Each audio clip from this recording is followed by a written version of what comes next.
ભારત માતા કી ભારત માતા કી બધાને જય જોહાર। આજના પરિવર્તન સભામાં મારી સાથે મંચસ્થ ઉપસ્થિત નર્મદા જિલ્લાના આમ આદમી પાર્ટીના પ્રમુખ એવા નિરંજનભાઈ વસાવા, સાથે સાથે વિધાનસભાના સહપ્રભારી એવા વિક્રમભાઈ તડવી, સાથે રાજપીપળાના અને સમગ્ર ગુજરાતના માઇનોરિટી સમાજ મુસ્લિમ સમાજના અગ્રણી એવા ઇમ્તિયાઝભાઈ કાદરી, સાથે આજે આપ જેના સાનિધ્યમાં આપણે બેઠા છે અને આજેથી અમારા પાર્ટી પરિવારમાં જોડાઈ રહેલા છે પૂર્વ કારોબારી નર્મદા જિલ્લાના કારોબારી ભાજપાના એવા ચંદુભાઈ વસાવા, સાથે જુનારાજ જે સાંસદ શ્રી મનસુખભાઈનું ગામ છે, વર્ષોથી ત્યાં સરપંચ તરીકે પોતાની ફરજ આપતા આપણા સૌના વડીલ એવા ગોપાલ દાદા, આમ આદમી પાર્ટીના નર્મદા જિલ્લાના ઓબીસી મોરચાના પ્રમુખ એવા ગોપાલભાઈ માછી, મહામંત્રી એવા અર્જુનભાઈ માછી, નાંદોદ તાલુકાના પ્રમુખ એવા ગિરિરાજભાઈ ગોહિલ, અને જેમણે આપણને ખૂબ સારી વાત કરી છે અને આ વિસ્તારના પટેલ સમાજના અગ્રણી એવા મનોજભાઈ પટેલ, સાથે ગુરુ ગોવિંદજી, સાથે મંચસ્થ તમામ યુવાન સાથીઓ આશીષભાઈ, સાથે કૌશિકભાઈ, રાજેશભાઈ અને તમામ અહીં ઉપસ્થિત જયેશભાઈ, તમામ સાથીઓનો, ક્રાંતિકારી સાથીઓનો હું વંદન કરું છું, નમન કરું છું, બધાને હું અહીંયા આવકારું છું। સાથીઓ, વાતો તો ઘણી કરવાની થાય છે, પણ આપણે વિચારો, અહીંયા મંચ પર જેટલા પણ તમને લોકો દેખાય છે, એ હું હોય, નિરંજનભાઈ હોય, આપણે વિક્રમભાઈ હોય, અર્જુનભાઈ હોય કે ગિરિરાજભાઈ હોય, તમે અમને ક્યારેક પણ જોતા હશો, મોબાઈલમાં વિડીયો પણ અમારા આવતા હશે, તો અમે લોકોને જ્યાં પણ અન્યાય થતો હશે તો એમની ન્યાયની વાતો અમે કરતા હશે, લોકોના ન્યાય માટે અમે પોલીસ સાથે લડતા હશે, કલેક્ટર સાથે લડતા હશે, ક્યાંક રજૂઆત કરતા હશે, એ જ રીતના તમે અમને ઓળખતા હશો। જ્યારે ભારતીય જનતા પાર્ટીના નેતાઓને તમે ખાલી વિચારજો, કોઈ નેતાને યાદ કરીને, તો એ નેતાને યાદ કરીને તમે વિચારશો એટલે તમારા મગજમાં એટલું આવશે, આ ભાઈ તો પેલાને ધમકાવતા હતા, ડરાવતા હતા, આ ભાઈ તો પેલા કોન્ટ્રાક્ટ છે, આ ભાઈ તો પેલા લીજવાળા છે, આ ભાઈ તો પેલા બુટલેગર છે, આ ભાઈ તો પેલા ખાણ માફિયા છે। એવા જ લોકો ભારતીય જનતા પાર્ટીમાં આજે નર્મદા જિલ્લામાં ભરાઈને પડેલા છે। સાચી વાત બોલું છું કે ખોટી વાત છે? સાચી વાત।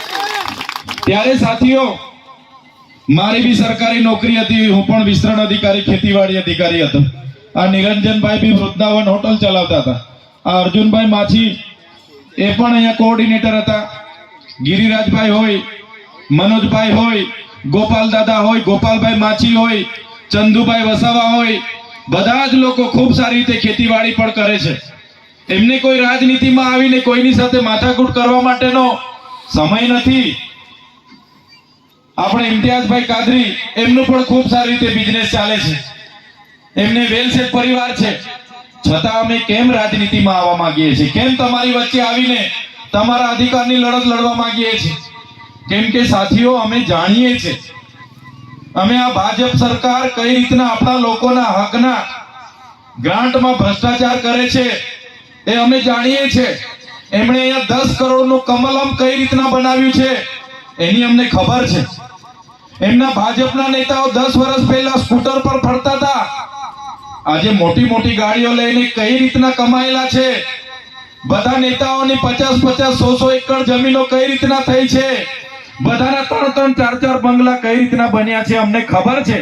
ત્યારે એમના સામે તમારા અધિકારના પૈસાના એ લોકોએ આજે બંગલા બનાવીને ફરે, અને આપણા બાળકો માટે આંગણવાડી ના હોય, આપણા બાળકો માટે ભણવા માટે શાળા ના હોય, આપણો વિદ્યાર્થી થોડું ઘણું ભણીને આવ્યો એને રોજગાર ના હોય, આપણા ખેડૂતના પાકની નુકસાની થાય એને વળતર ના મળે, કોઈ શાકભાજી નાખવા જાય તો એ ભાવના નક્કી કરી શકે, એના માટે અમે નક્કી કર્યું કે આ લોકોને એકવાર સત્તામાંથી કાઢીશું તો જ નર્મદા જિલ્લાના લોકોને ન્યાય મળી છે. એટલા માટે આજે તમારી વચ્ચે આવ્યા છે. એટલા માટે આજે તમારી વચ્ચે આવ્યા છે. આજે ચૈતરભાઈ એક નાનો માણસ છે. અમારી આખી ટીમ એ ઈમાનદાર નિષ્ઠાવાન છે, નાના લોકો છે અમે, છતાં અમારા પરિવારના જોખમે અમે તમારી વચ્ચે આવીને ઉભા છે. ભાજપ બહુ મોટી સરકાર છે, મોટા મોટા નેતાઓ છે, પોલીસ એમની છે, કલેક્ટર એસપી એમના છે, ન્યાય પ્રણાલિકાઓ એમની છે, યંત્ર મંત્ર તંત્ર સર્વત્ર એમનું છે, છતાં અમે કેમ લડીએ છીએ? કેમ કે અમારી સાથે તમારા જેવા ઈમાનદાર લોકોના આશીર્વાદ છે, એટલે અમે લડવાના છે.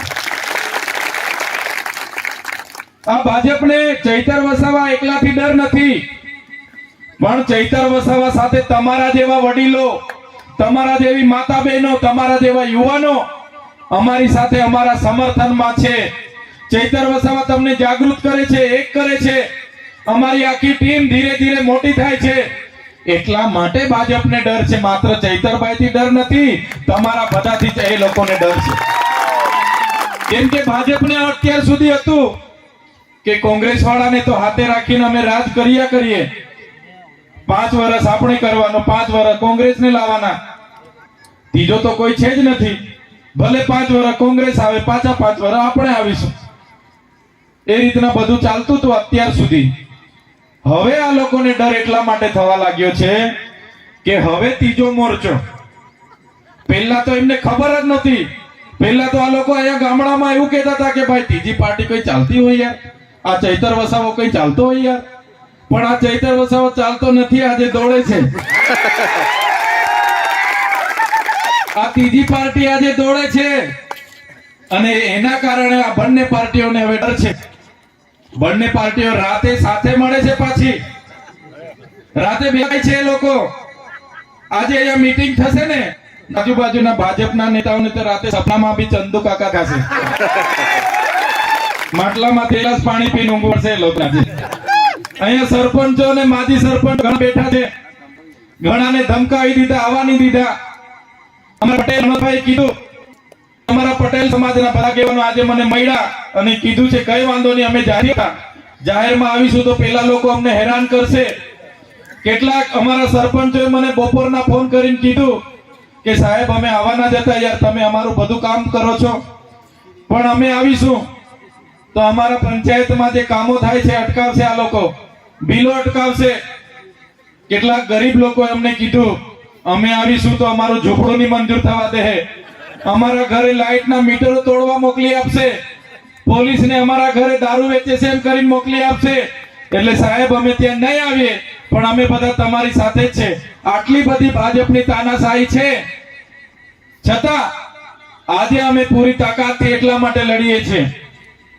આજે એ લોકો અમારી સાથે jail jail jail jail jail jail ની રમતો રમે છે. તમને બધાને ખબર હશે, ખબર છે ને? દર વર્ષે આને કઈ રીતના અહીંથી મોકલી આપવાનો અને મેદાન ખુલ્લું કરી લેવાનું, ચૂંટણી આવે એટલે બહાર કરી દેવાનો, કઈ રીતના મેદાન ખુલ્લું કરી લેવાનું, એ રીતના આ લોકો ટેવાયેલા છે. દર વર્ષે કોઈ નાની નાની બાબતમાં ટસલ કરી લે અને ટસલ કરે અને અહીંની જેલમાં તો રાખે ના, ડાયરેક્ટ વડોદરા જેલમાં મૂકી આવે ને કેવી વ્યવસ્થા કરી દે, એવી વ્યવસ્થા કરી આપે કે ભાઈ હમણાં તો હું જેલમાં હતો, જેલમાં પોલીસના અધિકારીઓ જે બહાર અંદર જાય એ કહે કે મને ચૈતરભાઈ તમારું તો 3 વર્ષનું ફીટ જ છે, તમને આ લોકો મને નહીં લાગતું છોડો છૂટવા દેશે. એ લોકોની બહુ ઊંચેથી ફોનો આવે છે, અમારા પર પણ દબાણ છે. એટલે જેલમાં પણ મને કોઈ વ્યવસ્થાની, કોઈ મુલાકાતની, જેલનું જમવાનું, જેલની નાની કોટડીમાં રહેવાનું. રોજે યાદ કરું કારે છૂટીને મારા લોકોની વચ્ચે જામ, કારે છૂટીને લોકોની વચ્ચે જામ, કારે છૂટીને લોકોની વચ્ચે જામ. એમ કરતા કરતા અઠવાડિયું, મહિનો, 2 મહિના, 3 મહિના, 80 દિવસ સુધી મને જેલમાં રાખ્યો. 80 દિવસ અંધારી કોટડીમાં રહીને આ ચૈતર વસાવા એકલા, આદિવાસી હોય કે ગરીબ હોય કે તમામ વર્ગને યાદ કરતા રહ્યા છે. આજે મારા સાથીઓ કેમ અહીંયા મારી સાથે ઉપસ્થિત છે? આજે પટેલ સમાજના અગ્રણી હોય, આહિર સમાજના અગ્રણી હોય, માઇનોરિટી સમાજના અગ્રણી હોય, માછી સમાજના અગ્રણી હોય, ઓબીસી સમાજના અગ્રણી હોય, બધા જ લોકો આજે અમારી સાથે કેમ છે? કેમ કે બધા જ વર્ગના લોકોને આ લોકોએ બધા જ વર્ગના લોકોને આ લોકોએ ભાગલા પાડો અને રાજ કરો અત્યાર સુધી કર્યું છે. પણ હવે યુવાનો બધા જાગી ગયા છે. ભાજપના લોકોને જવાબ માંગે છે. ભાજપ અત્યાર સુધી રોજગારીની વાતો કરે એટલે હિન્દુ મુસ્લિમ ની વાતો કહાનીઓ આપણને સમજાવી દે. આપણે શિક્ષણ માંગીએ એટલે મંદિર મસ્જિદની વાતો કરાવી દે. આપણે આરોગ્યની સુવિધા માંગીએ એટલે ભારત પાકિસ્તાનની વાતો કરે. ત્યારે હવે યુવાન ભણી ગણીને જાગે અને ભાજપના લોકો પર હવે જવાબ માંગે છે. ત્યારે એ લોકોના ગામમાં મીટિંગ હોય તો 100-150 પોલીસ વગર ભાજપને હવે મીટિંગ ગામમાં થતી નથી. આંગણવાડીની બહેનો, આશા વર્કરની બહેનો, ગ્રામ સેવક, તલાટી, સરપંચ બધાને કામે લગાડીને આજે એ લોકો જેમ તેમ કરીને તો નાની મોટી મીટિંગો કરવા પહોંચી તો જાય છે અને મોટા મોટા ભાષણો તો કરે છે. પણ આ મંચ પરથી તમને કહેવા માંગુ છું, મંચના આગેવાનો તમે જોઈ લેજો. અહીંયા ઉપસ્થિત બધા જ લોકોને હું કહેવા માંગુ છું, આવનારી જિલ્લા પંચાયત અને આવનારી 6 તાલુકા પંચાયતમાં આમ આદમી પાર્ટીની બોડી બનવાની છે. શરૂઆત થઈ ગઈ છે એટલે તો ડર છે એમને. આજે ભાજપના મંત્રી તંત્રી હોય, સાંસદ હોય, ધારાસભ્ય હોય, જિલ્લા પ્રમુખ હોય, કોઈ પણ જગ્યાએ સભા હોય એટલે ચૈતર વસાવાના નામથી જ ભાષણો એમના ચાલુ થાય છે ને. હા, ચૈતર વસાવા આમ કરે, તેમ કરે, ફલાણું કરે, ઢીકણું કરે, આમ કર્યું, તેમ કર્યું.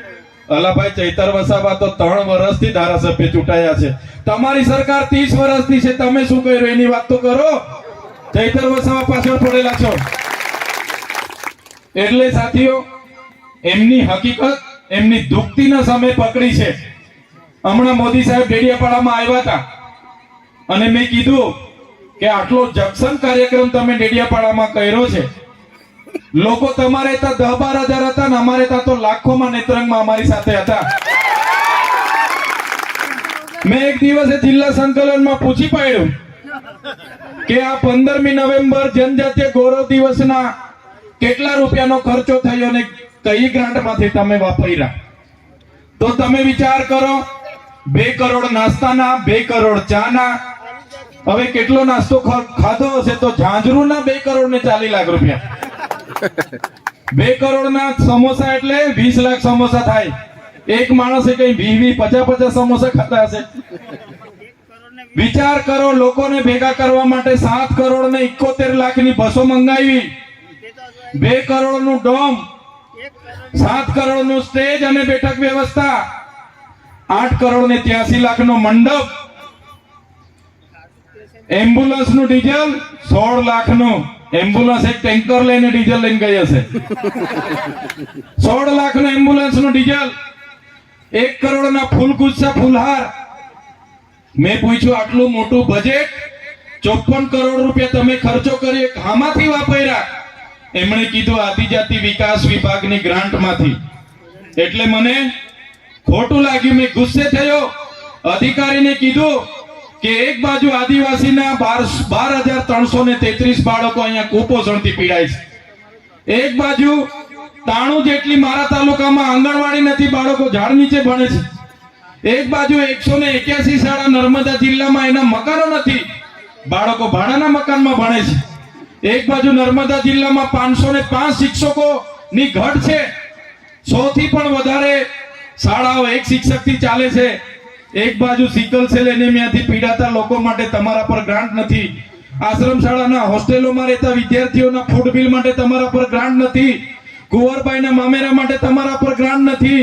આદિવાસીના વિકાસ માટે તમારા પર બજેટ નથી. અને આદિવાસીના વિકાસનું બજેટ તમે 54 કરોડ વાપરી કાઢ્યું. ત્યારે મેં દેશના વડાપ્રધાન અને ભાજપના સાંસદ, ધારાસભ્યને કહેવા માંગુ છું, તમારે તમારા ઘરમાંથી 100 કરોડ વાપરી નાખતા, 20 કરોડના સમોસા ખાઈ જતા, 20 કરોડના ચા પી લેતા, અમને કોઈ લેવા દેવા નહોતા. પણ તમે આદિવાસીના બજેટનો ખર્ચોની દિવાળી કરી છે, એનો જવાબ તમારે આવનારી વિધાનસભામાં પણ આપવો પડશે. આવનારી વિધાનસભાના બજેટ સત્રમાં પણ આનો જવાબ સરકારે આપવો પડશે. આજે આદિવાસી વિસ્તારોમાં આંગણવાડી નથી, શાળાઓમાં માસ્તરો નથી, શાળાઓના ઓરડાઓ નથી. ત્યારે એનો જવાબ પણ અમે વિધાનસભામાં લઈશું. અહીંયા જ્યારે પાક નુકસાનીનું થયું, અમે આવેદન પત્ર આપ્યું કલેક્ટર સાહેબને અને કીધું કે જે પણ લોકોના બાગાયતી પાકો કેળો હોય, આંબા હોય, શેરડી હોય, જેટલું નુકસાન થયું છે એટલું વળતર મળવું જોઈએ. 10,000 કરોડની જાહેરાત કરી દીધી, પણ અહીંના ખેડૂતોને હજુ સુધી 50% લોકોને વળતર નથી મળ્યા. ત્યારે એક પણ ભાજપનો નેતા એમના સરકારમાં બોલવા તૈયાર નથી. અમે મીટિંગમાં મળીએ ત્યારે અમે પૂછીએ કે તમે કેમ કહેતા રજૂઆત નથી કરતા? એ કહે કે અમારે તો ભાઈ અમે રજૂઆત કરીએ તો ટિકિટ અમને ના મળે. સાચી વાત છે કે ખોટી વાત છે? સાચી વાત છે. રજૂઆત કરે એટલે ટિકિટોનો ડર. હમણાં વડોદરાના 5 ધારાસભ્યએ મુખ્યમંત્રીને પત્ર લખ્યો કે અમારા કોઈ અધિકારી કામ કરતા નથી, અમારું કામ થતું નથી, અમારું માનતા નથી. આ તમારા રાજ્યમાં જ્યારે એક નાનું કામ કરાવવું હોય તો નાના માણસને એક યુદ્ધ લડવા જેવી સંઘર્ષ કરવો પડે. 30 વર્ષના ભાજપના સરકારમાં પોતાના ભાજપના ધારાસભ્ય આવી રજૂઆત કરતા હોય તો સામાન્ય માણસોની તો શું હાલત થતી હશે? સાચી વાત છે કે ખોટી વાત છે? સાચી વાત. પણ એટલું તો જરૂર આપણે કર્યું છે. આજે કલેક્ટર કચેરીમાં ચૈતર વસાવા આવે છે એટલું ખબર પડે ને, સવારેથી જડબે સલાક અધિકારીઓ પોતાની ખુરશીમાં ફાઇલો લઈને બેસી જાય છે. તો આ એક ધાક છે લોકોને. કહેવાનો મતલબ આપણે ઈમાનદારીથી, નિષ્ઠાથી, સંવિધાનિક રીતે કામ કરાવવું હોય તો બધું થાય અને કરાવીએ છીએ અમે. અને અધિકારીઓ ઘણા એવા છે જ, એનો જ હિસાબ કિતાબ પણ આવનારા દિવસોમાં થવાનો છે. કરી દઈશું ને આપણે? ત્યારે સાથીઓ વધારે વિશેષ હું વાત કરવા નથી આવ્યો, ભાષણ કરવા નથી આવ્યો. તમને બધાને મળવા આવ્યો છું અને આહવાન કરવા આવ્યો છું. આ ભાજપના નેતાઓ આપણા ગરીબ લોકોને, આપણા આગેવાનોને ખૂબ હેરાન પરેશાન કરે છે. બધાના બહુ ફોન આવે. પેલા નેતાએ મારા પર ખોટો કેસ કરાવ્યો, મારા ઘરવાળાને જેલમાં મોકલી દીધા, મારા ભાઈને જેલમાં મોકલી દીધો, તમારી રેલીઓમાં આવી એટલે અમને ડરાવે છે, ધમકાવે છે. પણ એ ભાજપવાળા નેતાઓને પણ આજે મંચ પરથી કહેવા માંગુ છું, ભાઈ ભાજપના નેતાઓ પણ સાંભળી લે. ભાઈ તમને બેઠા એટલું જ અમારા લોકોને હેરાન કરજો.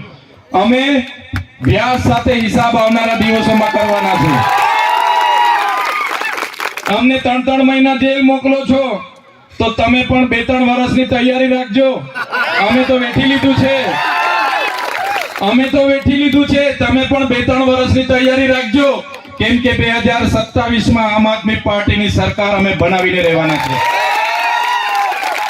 કેટલાક અધિકારીઓ, કેટલાક પોલીસ અધિકારીઓ, કોઈ માણસ અહીંથી શાકભાજી નાખવા જાય એટલે રંગ અવધૂતને ત્યાં ઉભા રાખીને 500 રૂપિયા ઠોકી લે. સાચી વાત છે કે ખોટી વાત છે ભાઈ? સાચી વાત છે. કોઈ માણસ મહેમાન આવ્યો, ઘરવાળા કહે મહેમાન આવ્યા છે, લાવ શાકભાજી લઈ આવો, જાઓ. બિચારા ઘરેથી 500 રૂપિયા ખિસ્સામાં મૂકીને નીકળે એટલે પોલીસ પકડી લે, 500 રૂપિયા લૂંટી લે. ત્યારે જે ભ્રષ્ટાચારી પોલીસ અધિકારીઓ છે, અધિકારીઓ 2 પ્રકારના છે. જે ઈમાનદાર છે, નિષ્ઠાવાન છે, જે સંવિધાનને આગળ રાખીને લોકોની સેવા કરે છે, ફરજ નિભાવે છે, સુરક્ષા પૂરી પાડે છે, સલામતી પૂરી પાડે છે, એમને હું કડક હાથે સલામ કરું છું. પણ જે ભ્રષ્ટ અધિકારીઓ, જે અમારા લોકોને ખોટી રીતે હેરાન કરે છે, પરેશાન કરે છે અને અમારા લોકોને ખોટા દંડ કરે છે, એવા અધિકારીઓને પણ આવનારા દિવસોમાં અમે હિસાબ કિતાબ કરવાના છે. ત્યારે સાથીઓ, આ નર્મદા જિલ્લો એ સ્ટેચ્યુ ઓફ યુનિટી આખા દેશ વિદેશમાં વખણાતો જિલ્લો છે. આજે નર્મદા જિલ્લાની હાલત શું છે? સ્ટેચ્યુ ઓફ યુનિટીના નામે આખા દેશમાં વાહવાહી થાય છે. નર્મદા ડેમના નામે આખા ગુજરાતમાં સરકારો બને છે 30 વર્ષથી. પણ આ વિસ્તારના લોકો, એનો વિકાસ હજે છેલ્લા ગગર સુધી પહોંચ્યો નથી. આજે ચાપડ જેવા ગામમાં જવા માટેનો રસ્તો નથી, એમ્બ્યુલન્સ પહોંચતી નથી. કોઈ બેનને પીડા ઉપડે ત્યારે ડિલિવરી માટે એને ઝોલીમાં લઈને ઉતરવું પડે છે. સાફ કરડે ઝોલીમાં લઈને નીકળવું પડે. અમારું જુનારાજ મારા માતાશ્રીનું ગામ છે, મારા મામા લોકોનું ગામ છે, મારા દાદા લોકોનું ગામ છે. સાંસદ મનસુખભાઈ પણ જુનારાજના જ છે. 30 વર્ષથી એમની સરકાર છે, આજ દિન સુધી એમને જુનારાજનો રોડ નથી બનતો. વિચાર કરો સાથીઓ, રોડ નથી બનતો. જુનારાજના અમારા ગોપાળ દાદા, અમારા તાલુકા પંચાયતના સભ્ય કલ્પેશભાઈ, જિગ્નેશભાઈ મને કીધું, આખી જિંદગી અમારા પરિવારે ભાજપ ભાજપ ભાજપ ભાજપ, મનસુખ દાદા કરીને આખી જિંદગી અમે એમની પાછળ સેવા કરી છે. એમને રાજનીતિમાં અમે લાવ્યા, આટલી મોટી આગળ હસ્તી બનાવી, પોતાની સરકાર હોવા છતાં રોડ નથી બનાવતા. મને કીધું તમે આવો. હું ગયો અને આખા ગામના લોકો, 7 ફળિયાના લોકો ભેગા થયા. અમે યાત્રા કાઢીને અમે નાંદોદ આવ્યા અને સરકારને કીધું રોડ બનવો જોઈએ, અને સરકારે રોડ બનાવવા માટે જીસીબીઓ પણ મોકલી આપ્યા. પણ આ દાદાએ શું કર્યું? ચૈતરભાઈએ યાત્રા કેમ કાઢી? કલ્પેશભાઈ ને ગોપાલભાઈ ને જિગ્નેશભાઈ યાત્રામાં ભાગ કેમ લીધો? રોડ નહીં બનવો જોઈએ, નહીં તો હું રાજીનામું આપી દઈશ. પાછા તે જીસીબી વાળાને સરકારે પાછા મોકલી આપ્યા કે ભાઈ મનસુખભાઈ કહેશે પછી ચાલુ કરીશું. પણ મનસુખભાઈને આ મંચ પરથી કહેવા માંગુ છું, વિધાનસભાનું બજેટ સત્ર છે એ ચાહે તમે બંધ કરાવ્યો હોય, ડીસીએફએ બંધ કરાવ્યો હોય, ચૈતર વસાવા ગુજરાત સરકાર સામે વિધાનસભામાં લડવાના છે. એ જૂના રાજના રસ્તાનો જવાબ વન વિભાગે, માર્ગ અને મકાન વિભાગે, ભાજપના મંત્રીએ વિધાનસભામાં ઉભા થઈને ચૈતરભાઈને આપવું પડશે, અને એનો રોડ ચાલુ કરવાની તાત્કાલિક ધોરણથી અસર થશે એ હું ખાતરી આપું છું. ત્યારે સાથીઓ, મંચ પર ઘણા આગેવાનો બેઠા છે. અમે તમારી વચ્ચે આવ્યા છે, તમને આહવાન કરવા આવ્યા છે. તમારી હવે આત્માને જગાડો. અત્યાર સુધી તો આપણે ભાજપ વાળાની શરમ સંબંધના લીધે મત આપ્યા. કોંગ્રેસને પણ આપણે લાગ્યું કે ચાલો કોંગ્રેસને લાવ્યા, પણ આપણું કોઈ સાંભળવા વાળું નથી. આપણી નાની બાબતો સરકાર બનાવી એટલે આપણને શું હોય? આપણને એટલું જ હોય કે આપણને મૂળભૂત સુવિધાઓ મળે, પીવાનું પાણી 2 ટાઈમ મળે, આપણને રોજગાર મળે, આપણું સારું ઘર બની જાય, આપણા બાળકને થોડું ઘણું સારું શિક્ષણ મળે, અને આપણો યુવાન ભણી ગણીને આવે, યુવતી ભણી ગણીને આવે તો એને નજીકમાં નાની મોટી નોકરી મળે. આટલું તો સરકાર પર આપણે માંગીએ છીએ, એટલે જ તો આપણે ટેક્સ ભરીએ છીએ. છતાં આ સરકાર આપણી પાસે કરવા કઈ નથી માંગતી. આજે કઈ નુકસાની થઈ તો 20 જાતના પુરાવા માંગ્યા. ઝૂંપડું લેવા જેવું હોય તો 20 જાતના પુરાવા માંગે. જાતિનો દાખલો લેવા જાઓ 15 જાતના પુરાવા માંગે. કોઈનો અહીંયા એક્સિડન્ટ થઈ ગયું, ટાટિયો તૂટી ગયો, એટલે તમે જાઓ એટલે પહેલા તો તમને કે કેસ કરાવો, કે છે કે નથી કહેતા? હા. માં કાર્ડ લાવો, પિતાજી કાર્ડ લાવો, કાકાજી કાર્ડ લાવો, આધાર કાર્ડ લાવો, ચૂંટણી કાર્ડ લાવો, રેશન કાર્ડ લાવો, જોબ કાર્ડ લાવો, પાન કાર્ડ લાવો, જાતિનો કાર્ડ લાવો, આવકનો કાર્ડ લાવો, અને છેલ્લે પાર્ટીનો પણ કાર્ડ માંગે છે કે ભાઈ અમારા પાર્ટીનો કાર્ડ હોય તો એ બી લઈ આવો. સાથીઓ, ત્યાં સુધી તો પેલો ટાટિયો તૂટેલો માણસ થાકી જાય એટલા કાર્ડ માંગે આ સરકાર, અને એ કાર્ડ પણ અહીંયા ચાલતા નથી. ત્યારે આવી પરિસ્થિતિ છે. આ સરકારને આપણે લાવી 30 વર્ષ સુધી તક આપી છે. બસ અમે એક તક માંગવા માટે આવ્યા છે. તમારો આત્માને જગાડો. અમે તમામ સમુદાયના લોકો અહીંયા બેઠા છે. આમ આદમી પાર્ટીમાં પટેલ સમાજના આગેવાનો પણ છે, આદિવાસી સમાજના આગેવાન તરીકે અમે પણ છે, આહિર સમાજ, રબારી સમાજના આગેવાનો છે, દરબાર સમાજના આગેવાનો છે, ઓબીસી સમાજના આગેવાનો છે, દલિતો છે, વંચિતો છે. બધા જ માટે આમ આદમી પાર્ટી તમને મંચ આપે છે. તમે તમારા આત્માને જગાડીને ભાજપ કોંગ્રેસના સંબંધ અને શરમ ભૂલીને આવનારી તાલુકા જિલ્લા પંચાયતમાં લડવા માટે તૈયાર થઈ જાઓ, એ વાત કરવા માટે હું આવ્યો છું. આજે હું એકલો જ ધારાસભ્ય આમ આદમી પાર્ટીમાં વિસ્તારમાં ચૂંટાયો છું. દાહોદમાં કઈ થાય, ડાંગમાં કઈ થાય, કેવડિયામાં કઈ થાય, બધે જ મારે દોડવાનું હોય છે. ત્યારે આવનારા દિવસોમાં તમે પણ આપણા લોકોની સેવા કરવા માટે આમ આદમી પાર્ટીમાં લડો. તાલુકા જિલ્લા પંચાયતની ઉમેદવારી કરો, આવનારી વિધાનસભાની ઉમેદવારી કરો. એ વાત કરવા માટે તમારી વચ્ચે આવ્યો છું. ત્યારે આજે તમારી ઉપસ્થિતિ છે ત્યારે મને ચોક્કસ ખાતરી છે અહીંયા બેઠેલા એક કાર્યકર એક ક્રાંતિકારી કાર્યકર છે, એક વ્યક્તિ એ ક્રાંતિકારી લોકો છે. ભાજપની ડર ધમકી એમનાથી ડર્યા નથી અને અહીંયા આવ્યા છે. ત્યારે આવનારી તાલુકા જિલ્લા પંચાયતમાં લડીને જીતવા માટે તૈયાર થઈ જાઓ. આજે થોડા દિવસ પહેલા આજ તક અને તમામ ન્યૂઝ ચેનલોમાં બતાવતા હતા, એનડીટીવી બધી ટીવીઓમાં, કે ગુજરાતમાં મજબૂત વિપક્ષ તરીકે આમ આદમી પાર્ટી કોંગ્રેસ કરતા અનેક ગણી આગળ વધી રહી છે. ત્યારે સાથીઓ, એ અમારા એકલા નાના લોકોનું કામ નથી. આ મંચ પર બેઠેલા તમામ લોકોના માર્ગદર્શનથી, તમારા બધાના આશીર્વાદથી, તમારા બધાના સહકારથી અમે આવડી મોટી ભાજપ સામે લડીએ છીએ.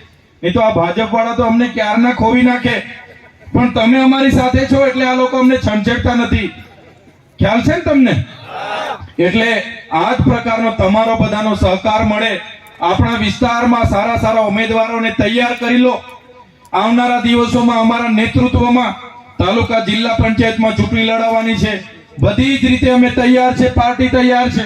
તમે પણ તૈયાર થઈ જાઓ. નગરપાલિકાઓ લડીએ, તાલુકાઓ લડીએ, જિલ્લાઓ લડીએ અને આવનારી વિધાનસભાઓ લડીએ અને આવનારા દિવસોમાં પરિવર્તન લાવીએ એ વિનંતી કરવા માટે આવ્યો છું. આજની આ સભા એ નાની સભા નથી. આજનું આ તમારું કામ એ નાનું કામ નથી. ભાજપની તાનાશાહી માટે, આપણા તાનાશાહીમાંથી આપણા લોકોને બચાવવા માટે આપણે બહાર આવ્યા છે. આજે ચૈતર વસાવા ઘરે બેસી રહે, ચૈતરભાઈ ઘરે બેસી રહે કે મારા પરિવારનું શું, મારું શું, મારો બંગલો પણ બની જાય. જે સાંસદ શ્રી આજે ચૈતરભાઈ બોલે છે ને, એ સાંસદ શ્રીના પહેલા ભાજપ વાળા મારા ઘરે 3 વખત આવ્યા હતા. 4 વખત મને મીટિંગ કરાવી હતી. ભરૂચ લોકસભા લડવા માટે આજીજી કરતા હતા એમના પ્રદેશના લોકો. પણ ચૈતરભાઈ લડ્યા નથી. બાકી આજે મનસુખભાઈની જગ્યાએ ભરૂચના સાંસદ ચૈતરભાઈ એમાંથી હોતે, પણ ચૈતરભાઈ એમાં નથી ગયા. ચૈતરભાઈ સાથે ગરીબ લોકો છે ને ગરીબ લોકો માટે લડવા માટે 4 વખત મને એ લોકોએ બેસાડ્યો. 4 વખત એમણે કીધું કે બધો ખર્ચો અમારા 6 ધારાસભ્ય બધું કરશે. અમારા બધા કોન્ટ્રાક્ટરો, ઉદ્યોગપતિઓ તમારા માટે બધું કરશે. પોલીસ તમારા માટે બધું કરશે. કલેક્ટર થી લઈને ટીડીઓ થી લઈને બધા તમારા માટે કરશે. ખાલી તમે અમારામાંથી ટિકિટ લઈ લો, અમારામાંથી લડો. છતાં ચૈતરભાઈ વસાવા નથી ગયા. ચૈતરભાઈ વસાવા ભાજપ સામે લડીને 5,22,461 મત ત્યાંથી મને મળ્યા છે. ભાજપ સામે એકલા હાથે હું લડ્યો હતો. કોંગ્રેસના અંકલેશ્વરના મોટા નેતાઓ હતા, મારી સાથે નહોતા. ઝઘડેના આદિવાસી આગેવાનો નેતાઓ મારી સાથે નહોતા. અમારા આમ આદમી પાર્ટીના બધા નેતાઓ જેલમાં હતા. મારી પાસે કોઈએ દારૂ, જમાણા, કોઈએ ભાડું, કોઈ જમવાના ખર્ચા નથી માંગ્યા. વગર પૈસે નર્મદાની જેલમાંથી છૂટીને લડ્યો તો પણ 5,22,461 જેવા પવિત્ર મત મને ભરૂચ લોકસભામાંથી મળ્યા હતા. ભાજપની સામે લડ્યો ત્યારે પણ મનસુખભાઈનો ગરબો ઘરે જતો રહેવાનો હતો. પણ છેલ્લા 2-3 દિવસે કોંગ્રેસના કેટલાક લોકોએ જેમના પર અમે ભરોસો કર્યો હતો, એમણે છેલ્લી ઘડી એ લોકો પાણીમાં બેસી ગયા અને મને 44-42 હજારના મતથી મને હારવું પડ્યું હતું. પણ હું તમને વિશ્વાસ આપું છું, અમે કોઈ ખુરશીના મોહતાજ નથી. ધારાસભ્ય નહોતા ત્યારે પણ સમાજ માટે લડતા હતા, ખેડૂતો માટે લડતા હતા, વિદ્યાર્થીઓ માટે લડતા હતા. આજે ધારાસભ્ય છે ત્યારે પણ લડીએ છીએ અને ધારાસભ્ય પણ ન પણ લડીએ, ન પણ જીતીએ ત્યારે પણ તમારી સાથે રહીને, તમારી જ્યારે પણ કોઈ રજૂઆત હશે, તમારી સાથે ક્યાંય પણ કોઈ અન્યાય થયો હશે તો ચૈતર વસાવા સૌથી આગળ હશે, એની હું ખાતરી આપું છું. ત્યારે આજના કાર્યક્રમમાં મંચસ્થ મારા તમામ વડીલગણ છે, માર્ગદર્શકો છે, એમના પરથી હું ઘણું શીખવાનો પ્રયાસ કરું છું. મારી સામે પણ એટલા જ મારા પિતા તુલ્ય વડીલો છે, મારી માતા તુલ્ય માતાઓ છે, બહેનો છે, મારા યુવાન સાથીઓ છે, ઘણા સારા આગેવાનો, સરપંચો પણ મારી સામે બેઠા છે. ત્યારે મારે રબારી સમાજના આગેવાનો હોય, પટેલ સમાજના આગેવાનો હોય, રાજપૂત સમાજના આગેવાનો હોય, ઓબીસી વર્ગના આગેવાનો હોય, દલિત હોય, વંચિત હોય, આદિવાસી હોય, પીછડા હોય, બધા જ લોકો, શ્રમિકો, મજૂરો બધા જ આવ્યા છે. તો આમ આદમી પાર્ટી તમારા છોકરાઓના શિક્ષણ માટે, એમના રોજગાર માટે, ખેડૂતો માટે અને તમામ વર્ગના લોકો માટે આવનારા દિવસોમાં લડવા માટે કટિબદ્ધ છે. એ જ વાત સાથે આજે સૌ મોટી સંખ્યામાં અહીં આવ્યા, અમને અમારું સ્વાગત કર્યું, સન્માન કર્યું, અમને ભાવ પ્રેમ તમે આપ્યો છે, સહકાર આપ્યો છે, એ બદલ બધાનો ખૂબ ખૂબ આભાર માની વિનમું છું. ધન્યવાદ.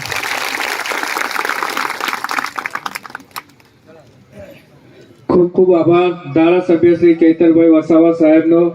ખૂબ સરસ પ્રજાને જાગૃતિ માટેનો ખૂબ સરસ સુંદર સંદેશ આપ્યો છે. અને આજે આ જેના સાનિધ્યમાં આપણે સભા કરી રહ્યા છે ત્યારે છેલ્લે 2 મિનિટ આપણે ચંદુભાઈને પણ સાંભળીશું. ભારતીય જનતા પાર્ટી કારોબારી સભ્યમાંથી આવેલા ચંદુભાઈ.